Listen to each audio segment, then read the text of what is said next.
Hello and welcome to another video of mine. It's Kemal AA and this is a talking point video of mine where I'll be discussing why Chelsea cannot score. Why can't Chelsea score? What is the issue in the final third? With the attacking threat that we have, the amount of quality that we have in the final third, why can't Chelsea break down teams and score enough goals? Since Tuchel has come, we've won a lot of games, we've remained unbeaten, but the situation remains the same. But the situation still remains the same, and we had the same problem on Lampard. With all the attacking abundance and talent that we have and quality. So I'll be answering that question, giving some solutions to what Chelsea can do and what Tuchel can do to fix this problem in the short term until we get to summer window to give us some reinforcements. And of course it is going to be important to get this team firing to ensure that we secure top four. As well as this, I'll be discussing why Havertz should be used as a false nine as the biggest solution to this problem. But before I do get into this talking point video, to smash the like button, subscribe, hit the bell notification, comment down below your thoughts, opinions, and what do you guys think? What do you guys think should be the solution to this goal scoring issue that we have? And starting off with the main issue of why Chelsea can't score many goals, and it isn't just one factor, it isn't just one issue that we can just fix. It's a multiple amount of factors as a problem here, and it's not just a goal scoring issue. It's the reason why we can't score goals is because of the lack of creativity. But where does the lack of creativity stem from?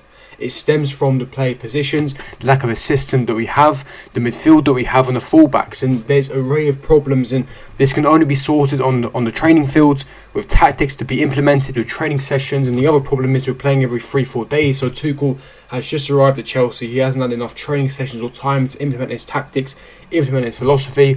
And the main priority now is to get the results to ensure that we secure top four and Champions League qualification at the end of the season, where we will then have a pre-season where he can implement his tactics, work with the players a lot more in depth. He'll get a couple of players that suit his system in regards to personnel. At the minute, we are struggling to score goals. You know, we're only winning games by 1-0 if we do win them.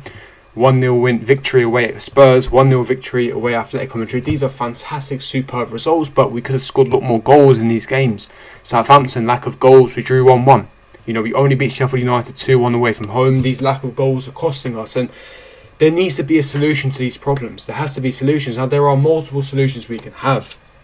The first solution, which is the biggest solution in my personal opinion, is putting Kai Havertz as a false nine. Experimenting Havertz as a false nine. I'll be giving my reasons to why we should do that in a moment. Another one is switching the formation from 3-4-3 back to Thomas Tuchel's traditional 4-3-3, where we'll get the best out of this attacking talent. And again, I will be explaining why that is also another possible solution. Another possible solution is playing both Pulisic and Callum Hudson-Odoi part of that back four, part of that front three in a 4-3-3 formation.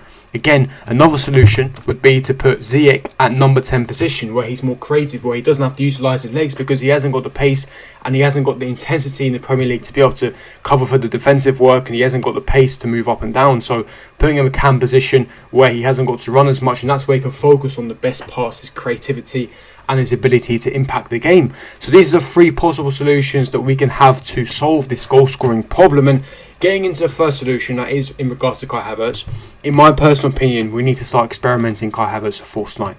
Now, Kai Havertz has played for a range of positions in Bayer Leverkusen. He was very, very versatile, as we all know, under Peter Bosz. He played right wing, left wing, number 10, shadow striker, and of course, false nine.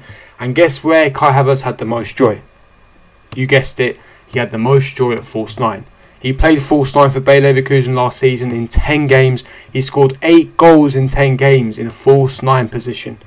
Absolutely superb, sublime. Fantastic numbers for Kai Havertz playing in a false nine position because of his attributes that he has, which is why I believe that is the best position for him. His physique, the fact that he's tall, he's athletic, he's got fantastic link-up play, he's got elegant passing, he's got the athleticism, the technique, the IQ to be able to operate. You can have your Timo Werners, your Pulisic, your Hudson-Odois making those runs off the shoulders with him holding the ball up and linking it up. He himself is so quick, fast and athletic, meaning he can run in behind, being the furthest man forward, and he can bring the midfield into the game, being closer, allowing Jorginho and Kovacic to progress the ball into him, because as a false nine they play slightly deeper than a natural out and out traditional striker. So again, I think false nine will do wonders for Kai Havertz. Again, he needs to gain some confidence. He's not in the most confident shape. You know, he had long COVID, he's had some injury problems, he hasn't played for a while, so he's not going to hit the ground running. But this is something that needs to be trained on the training field, where he will get this opportunity. Thomas Tuchel came out in an interview and said that Kai Havertz is something in between a number 9 and number 10. So, you know, he is already acknowledging that Kai Havertz could potentially play at false nine for Chelsea in the not too distant future. And I think that is his best position. As I stressed, the fact that he can bring players in, the fact that he's athletic, we all know he's a generational talent, the technique and IQ that he has, and in this system he will get a lot of goals of false nine as well as for himself, and it will benefit the wingers around him, your Pulisic, your Hudson-Odoi, your Werners, that have got pace, that can run in behind off the shoulder. Again, because of his physique, his intelligence, his link-up play and his passing range, you can put these plays through on goal, and when you put these plays through on goal, we will eventually start racking up goals and scoring a lot of goals. Again, 10 games to 8 goals. Fantastic numbers, and that's exactly what we need.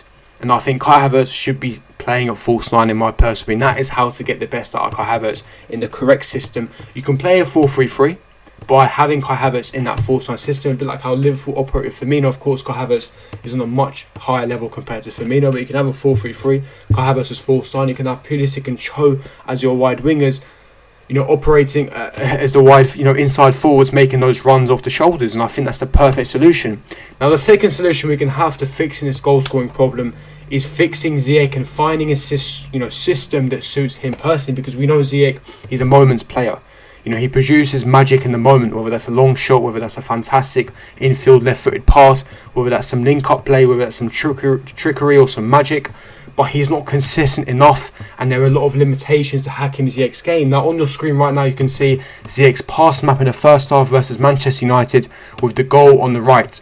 Look at where he's passing the ball from. There is literally virtually nothing dangerous. There is no dangerous locations where he's passing the ball. He's too deep in the positioning for him to have any sort of impact on the game, and this is a problem because the system and the position that he plays in doesn't complement Ziyech's game at all. Ziyech has to play in the 4-3-3 because in that 3-4-2-1 that he's playing at, theoretically, it's a fantastic system for him in the 3-4-2-1 because he's in that right number 10, fake number 10 half space. He's not completely wide, winger, and you've got the right wing back acting as the fullback to overlap Ziyech, dragging the fullback away. So Ziyech, theoretically, should have loads of space in the half space to operate and do his magic. The problem we're having here, as you can see, is he's playing too deep. He's not playing, in the final third enough to have any sort of impact on the game. So again, it's a situation where the system doesn't suit Ziyech whatsoever. Ziyech is a top player. There is no doubt about that, but the system doesn't suit him. And I think that having this 4-3-3, we're having Kai Havertz at false nine, you can have a Hakim Ziyech on the right wing, because in a 4-3-3, you'll have those three midfielders, and that right centre mid can link up with Hakim Ziyech on the right hand side, and then he'd have more support and he can do his business and have more of an impact on the game. And I think that's when you see Hakim Ziyech at his best. You look at Ajax, they played a 4-3-3 where he was playing on the right hand side. The system was built around him. Now, I'm not saying build the system around him because we have a lot of stars in his team. I think we have some bigger stars in the team, but you will see a much better Ziyech on the right hand side, and that's what you saw with Lampard. With the 4-3-3, you saw Ziyech, have the impact on the game, the quality that he showed. And I think, again, to get the best out of Ziyech, put him on the right hand side, and we need to get the best out of Ziyech because he's one of our main sources of creativity. And as I stressed at the start of the video, if you want us to solve this goal scoring problem, it stems from a lack of creativity. And our most three creative players are Hakim Ziyech, Kai Havertz and Christian Pulisic.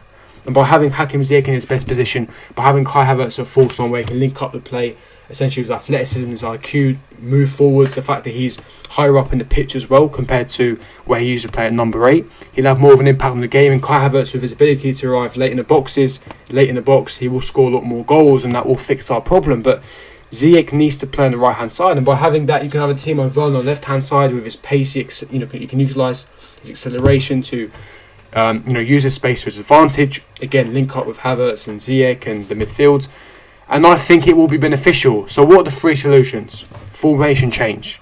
Move back to a 4-at-the-back formation. Secondly, get Hakim Ziyech in a system that suits him on the right hand side at right wing. Number 3, play Kai Havertz in his false 9 position where he can have more of an impact on the game. He's further up the pitch. He's had the most joy there. He's got 8 goals in 10 games playing in that position. And in my personal opinion, his best position because he has the attributes, the athleticism and the IQ to play in that system, in that position. But what do you guys think? Leave me your thoughts and opinions in the comment section below. If you did enjoy this talking point video, smash the like button, subscribe, hit the bell notification, and I'll see all of you guys for my next video. Peace.